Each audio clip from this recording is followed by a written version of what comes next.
यह कार्यक्रम हर वर्ष होता है। पिछले 2 वर्ष से कोरोना के कहर के कारण स्थगित रहा है और आदरणीय श्री चंद्र कुमार मिश्र बापू जी के संरक्षण में यह कार्यक्रम प्रतिवर्ष आयोजित कर होता है। निश्चित रूप से यह साहित्य के प्रति उनका अनुराग है, साहित्य के प्रति उनका जो है एक जिम्मेदारी का भाव है, जो इस कार्यक्रम को भव्यता से जो है हर वर्ष जो है संचालित कराते हैं। मेरा उनसे आग्रह है कि वो आए और अपने आशीर्वचन से, अपने उद्बोधन से इस कार्यक्रम को गतिशीलता प्रदान करने की अनुमति प्रदान करें। आदरणीय श्री चंद्र कुमार मिश्र बापू जी। सर्वप्रथम शिव शक्ति धाम में लक्ष्मी नारायण महायज्ञ संचालित है। सर्वप्रथम यज्ञ पुरुष भगवान के श्री चरणों में सादर प्रणाम निवेदित करते हुए मंचस्थ सभी सरस्वती पुत्रों को मैं यहाँ पर उपस्थित सभी अपने शुभचिंतकों की ओर से, माताओं और बहनों की ओर से, सुहृद जनों की ओर से उनको सादर प्रणाम निवेदित करता हूँ। बंधुओं, प्रभु की कृपा से ये 21वां संकल्प है हमारा। विगत वर्ष में कोरोना की महामारी के कारण ये कार्यक्रम हम संपन्न चाह कर भी नहीं कर पाए, जिसके लिए हमारे हृदय में लगातार पूरे वर्ष ये पीड़ा बनी रही। इधर मैंने जैसे मन बनाया, बोर्ड की तिथियां आ गई, निर्वाचन आ गया और जैसे बोर्ड की तिथियों से हमको निजात मिली, मैंने अपने आचार्यों से मशविरा करके तुरंत मैंने इस कार्य को आगे बढ़ाने के लिए अपने शुभचिंतकों से राय लेकर इस यज्ञ कार्य को प्रारंभ कराया। इस 21वें संकल्प में हमारी समझ से ये 11वां हमारी समझ से कब सम्मेलन भी होगा।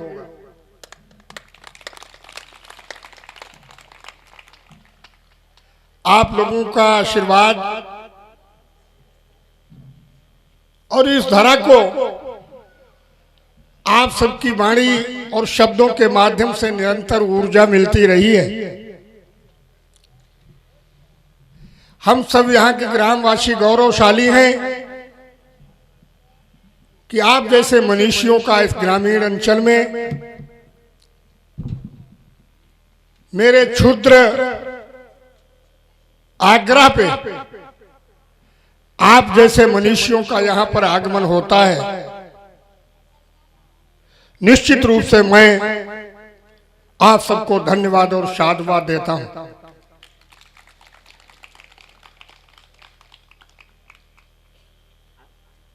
जहां सांसारिक जीवन में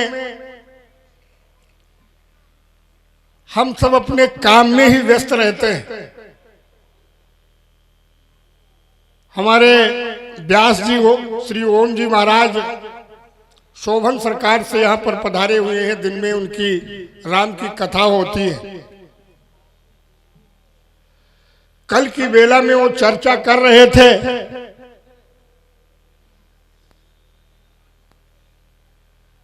कि संख्या जो अपेक्षित है वो इस समय भीड़ नहीं आ रही है। उसके 2 कारण हैं। एक तो इस समय आदमी के पास काम बहुत है और दूसरा कारण है शादी ब्याह तो बहुत जबरदस्त है। तो हमारे व्यास जी का कहना था कि इंसान काम में व्यस्त है और जीवन जन्म से लेकर मृत्यु तक काम में ही भेंट चढ़ जाता है और जहां काम है वहां राम नहीं। ये बाबा गोस्वामी जी कहते हैं कि जहां काम तहां राम नहीं, और जहां राम है वहां काम नहीं होता। तो राम और काम की दो धाराएं हैं। ये मनुष्य जो माया रूप के वशीभूत है, यही काम है। और जब माया से आप आच्छादित हैं तो राम की ओर उन्मुख ही नहीं हो सकते। तो सत्य से हम लोग विलग हो जाते हैं। काम रहेगा, काम भी जरूरी है, लेकिन उतना ही जरूरी है जितनी आवश्यकता है। लेकिन काम के पीछे अगर दीवाने हो गए तो राम छूट जाएंगे और ये जीवन भी छूट जाएगा। जहां से आए थे वहीं खड़े रह जाओगे, मंजिल बहुत दूर नजर आएगी। जो यज्ञ हो रहा है, राम की कथा हो रही है, और रात्रि की वेला में हमारे बहुत ही सुयोग्य जो रामलीला का मंचन, इस मंच के माध्यम से हमारे कलाकार झांसी मंडल से पधारे हुए हैं, उनके द्वारा राम कथा का मंचन होता है। तो दिन में तो हम लोग केवल श्रवण करते हैं, और रात्रि की बेरा में श्रवण और दर्शन दो काम हम करते हैं। ऐसे कलाकार इस मंच से अपनी कला का प्रदर्शन करते हैं। इस मंच पर हम नाचने वालों को भी बुला सकते हैं, आर्केस्ट्रा वालों को भी बुला सकते हैं, लेकिन हमारा मकसद ये नहीं है। हमारा मकसद है कि कथा व्यास और मंच से जो लीला के व्यास और कलाकार हैं, उनके माध्यम से हमारे जीवन को सुधारने के लिए हमको कोई मार्गदर्शन मिले, हमको कोई दिशा मिले, जिससे हम ये अपना जीवन कृतार्थ कर सकें। ये हमारा लक्ष्य है। हमारा लक्ष्य जो नई पीढ़ी आज भौतिक युग में जी रही है, जिसके पास दौलत नहीं वो दौलत का दीवाना है। दुनिया के अंदर, संसार के अंदर प्रश्न किया गया कि सबसे बड़ा दुख कौन? उसका नाम है दारिद्र्य। गरीबी से बड़ा कोई दुख होता ही नहीं। लेकिन दारिद्र्य जो आर्थिक रूप से जो दारिद्र्य है उसको हम दारिद्र्य समझते हैं, लेकिन ऐसा नहीं है। दारिद्र्य तो वो है जिसमें वैचारिक दरिद्रता है, जिसमें संसार के प्रति लिप्तता है और भगवान के प्रति इसमें दरिद्रता है। वो दारिद्र्य है। वो जीवन भर दुखी रहता है, कभी सुखी हो ही नहीं सकता। हम उस दारिद्र्य को मिटाने के लिए 21 साल से अनवरत संघर्ष कर रहे हैं। हमारे प्रिंसिपल साहब बैठे हुए हैं हमारे इंटर कॉलेज के। जब कभी इनके साथ हम स्टाफ की मीटिंग करते हैं दादा,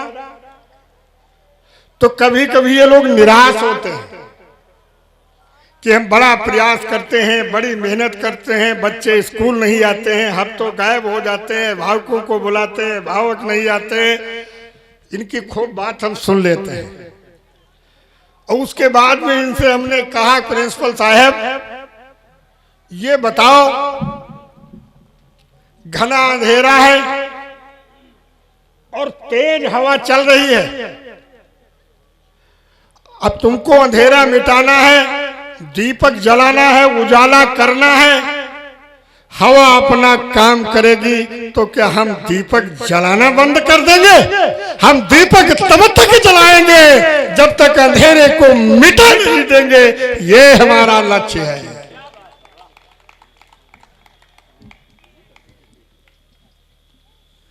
मैं मातृशक्ति को सादर प्रणाम करता हूं।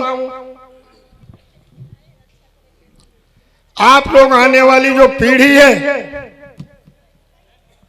उसको ऐसी शिक्षा दो, ऐसे संस्कार दो जो अपने उदर पोषण के साथ साथ समाज की जो संवेदना है, जो समाज के प्रति जो समर्पण है, उस उत्तरदायित्व के बोध का भी उनमें समावेश किया जाए। यही मनुष्य के निर्माण की आवश्यकता है। और ये काम हमारे जो आसानी से गुरुजन नहीं कर पा रहे हैं, माताएं उसको कर सकती हैं, उनके बाप नहीं ये काम कर सकते। किसी भी व्यक्ति की पहली पाठशाला माँ का आंचल और उसकी गोद होती है। बाप अपनी मेहनत करके संसाधन तो जुटा सकता है, लेकिन संस्कार देने का काम हमारी मातृ शक्ति देती है। अगर आपके सामने मैं खड़ा होकर के बोल रहा हूं तो मुझको बनाने वाला कोई और नहीं, कोई माँ है। आज सरस्वती के पुत्र इस मंच पर बैठे हुए हैं, इनको भी बनाने का काम किसी मातृ शक्ति ने किया है, किसी माँ ने किया है। आज व्यास आसन से अगर ओम जी हमको एक दिशा दे रहे हैं, हमारे जीवन को बदलने का हमको संदेश दे रहे हैं, तो उनको यहाँ तक पहुँचाने वाला कोई और नहीं, माँ है। तो माँ पहली गुरु है, पहली शिक्षक है। माँ संस्कार देती है, संवेदना देती है, समाज के प्रति समर्पण देती है। यही आप सब लोगों से अपेक्षा है। शिवाजी को बनाने का काम माँ ने किया, झांसी रानी को बनाने का काम किसी माँ ने किया, मीरा को किसी माँ ने ही बनाया, और राम और कृष्ण को भी किसी माँ ने सजाने और संवारने का काम किया। तो माताओं, मातृशक्ति का मैं पुनः आह्वान करते हुए अपनी जिम्मेदारियों को समझते हुए, जो आने वाली पीढ़ी है, जो भौतिकवाद की तरफ बड़ी तेजी से दौड़ रही है, अपने संस्कार भूल रही है। बड़े बड़े साहित्यकारों ने, विद्वानों ने कहा है, किसी को मिटाना हो, समाज को मिटाना हो, राष्ट्र को मिटाना हो, तो ज्यादा मार काट मत करो। कहा है उसकी भाषा और उसके संस्कार को मिटा दो, वो समाज मिट जाएगा, वो राष्ट्र मिट जाएगा। तो मैं आप सबसे कहना चाहता हूं, समाज को बचाने की भी जिम्मेदारी आपकी है। आज नई पीढ़ी बहुत तेजी से अपने संस्कार भूल रही है। हमारी जो सनातन संस्कृति है, जिसको पाने के लिए सारी दुनिया हिंदुस्तान की तरफ उन्मुख है। दौलत की जरूरत है, पैसे की जरूरत है, हमेशा रही है और रहेगी। लेकिन जिनके पास पैसा ज्यादा हो गया, उनके पास शांति नहीं है। और वो शांति दुनिया में कहीं अगर मिल सकती है तो उसका नाम भारतवर्ष है, हिंदुस्तान है। आज अमेरिका, जर्मनी, जितने यूरोपियन देश हैं, वो भारत की ओर उन्मुख हो रहे हैं शांति प्राप्त करने के लिए। और मन की शांति से बड़ी दुनिया के अंदर कोई चीज नहीं होती। गोधन, गजधन, बाज धन और रतन धन खान, और जब आवे संतोष धन, सब धन खून समान। ये भाव हमारी भारत की संस्कृति और हमारा सनातन सिखाता है। यही काम हमारे यज्ञ और संत सम्मेलन और कवि सम्मेलनों के माध्यम से मैं नई पीढ़ी को विशेष तौर से देना चाहता हूं। मैं तो अपने गुरुजनों से कहता हूं, जो नए बच्चे, नई पीढ़ी आ रही है, जिनको आप नर्सरी तैयार कर रहे हो, इनको उन्मुक्त भाव से पक्षियों की तरह आसमान में उड़ने का अवसर दो। इनकी उड़ान भरने में कोई प्रतिबंध मत लगाओ। इनको पूर्ण रूप से स्वतंत्र करो। लेकिन लास्ट में गुरुजनों से मैं निवेदन करके ये कह देता हूं, स्वतंत्रता जन्म सिद्ध अधिकार है। चाहे वो कीट हो, पतंग हो, पशु हो, पक्षी हो, इंसान हो, इनको स्वतंत्रता दो। ये व्यंग की बात आसमान तक उड़े, लेकिन स्वतंत्रता में स्वच्छंदता नहीं आनी चाहिए। इस बात पर भी पैनी नजर आपकी रहनी चाहिए। जब स्वतंत्रता में स्वच्छंदता आ जाती है तो परिणाम उल्टा हो जाता है। तो ये नए नए बच्चे छोटे छोटे बैठे हैं, इनको खूब आजादी दो, लेकिन ये स्वच्छंद न होने पाए, इस पर भी पैनी नजर रहे। ये हमारी और आपकी जिम्मेदारी है। बहुत समय न लेते हुए इस कनकारी के धारा पर पधारे हुए सभी प्राप्त मां शारदे के पुत्र सभी मंचस्थ हैं। मैं उन सबको आप सबकी ओर से और मातृ शक्ति की ओर से धन्यवाद और साधुवाद देते हुए अपनी ओर से सादर प्रणाम निवेदित करते हुए इस गांजर की धरती पर मैं हृदय की गहराइयों से आपका स्वागत और अभिनंदन करता हूं। बहुत बहुत धन्यवाद, बहुत बहुत धन्यवाद। आदरणीय बापूजी के प्रवचन अथवा उद्बोधन के पश्चात कुछ विशिष्ट बोलने का औचित्य नहीं है, लेकिन कनकारी जैसी धरती पर प्रणाम करने की आकांक्षा हम सबकी है। यहाँ का जो जनमानस है, रसज्ञ श्रोता हैं, उनको हम प्रणाम करते हैं। ये सीतापुर नैमिषारण्य क्षेत्र है। भगवान वेदव्यास ने जो लिखा, जो ज्ञान दिया, संपूर्ण विश्व ने उससे प्रकाश पाया और अध्यात्म के चरम उत्कर्ष तक आदि गुरु शंकराचार्य द्वारा व्याख्यायित होकर के आज भी भागीरथी की भांति प्रवाहमान है। ये धरती नैमिष क्षेत्र की, यहाँ महाकवि नरोत्तम दास हुए। महाकवि नरोत्तम दास ने सुदामा चरित लिखा, ध्रुव चरित लिखा। सुदामा चरित की पंक्तियां शायद ही ऐसा कोई व्यक्ति हो, स्त्री हो या पुरुष, जिसको सुदामा चरित की पंक्तियां न याद हों। बापूजी का प्रस्थान हमको लगता है राजनीति से अध्यात्म की ओर हो चुका है। अभी तो भगवा अंगूछा ही पड़ा है, किसी दिन भगवा जो है कुर्ता पैजामा भी आ जाएगा। क्योंकि उन्होंने जो बात कही है कि जहाँ काम है वहाँ राम नहीं है, तो राष्ट्र कवि मैथिली शरणगुप्त ने लिखा, राम तुम्हारा चरित स्वयं ही काव्य है, कोई कवि बन जाए सहज संभाव्य है। इनके ये कवि होने का, अध्यात्म पुरुष होने का संकेत है। तो महाकवि नरोत्तम दास ने लिखा है, देख सुदामा की दीन दशा, करुणा करिके करुणा निधि रोए। केवल 2 ही पंक्तियां पढ़ेंगे। बाड़ी सिंधौली के पड़ोस में एक गांव है, वहां उनका जन्म हुआ। आज भी स्मारक बना है बाड़ी के तालाब के निकट। देख सुदामा की दीन दशा, करुणा करके करुणा निधि रोए। और अंतिम पंक्ति लिखी इस छंद की, पानी परात को हाथ छुयो नहीं, नैनन के जलसों पग धोए। कोई भी दलित चेतना का इतना बड़ा उदाहरण, इतनी बड़ी पंक्तियां, इतना बड़ा साहित्य विश्व की किसी भी भाषा के साहित्यकार ने संसार को नहीं दी। ऐसा ये सीतापुर जनपद है, ऐसी ये कवियों की धरती है।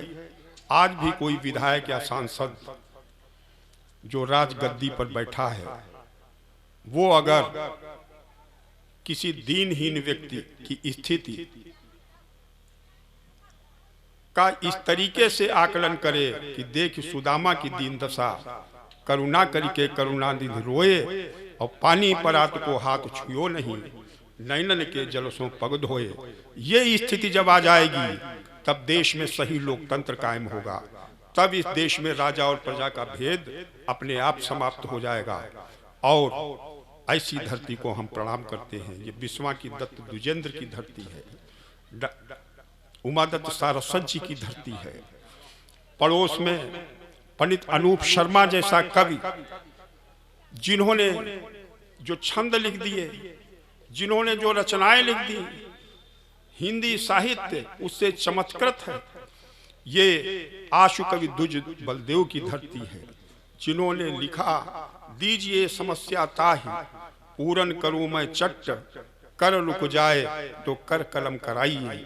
ऐसे कवि की धरती है जिनके विषय में भारतेंदु हरिश्चंद्र ने आज से 150 वर्ष पहले लिखा था कि इस समय देश में सर्वश्रेष्ठ आशु कवि पंडित द्विज बलदेव है। मैं इस धरती को प्रणाम करता हूँ, नमन करता हूँ और अपने प्रिय अनुज श्री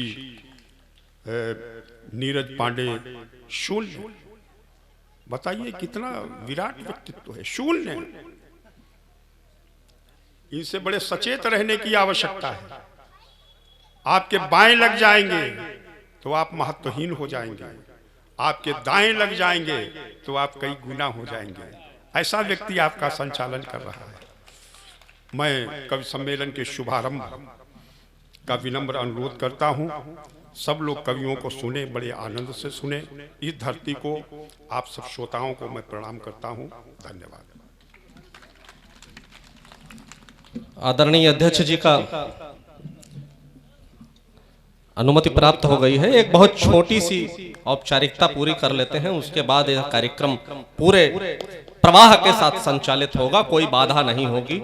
उसके पश्चात यह परिसर जहां पर कार्यक्रम का आयोजन हो रहा है, लखपति देवी शंभू दयाल बालिका इंटर कॉलेज, हमारे बाबा जी के नाम श्री स्वर्गीय श्री शंभू दयाल मिश्र जी, वो एक बात कहा करते थे, मुझे वो स्मरण याद आता है डॉक्टर साहब, वो मैं साझा कर लेता हूं।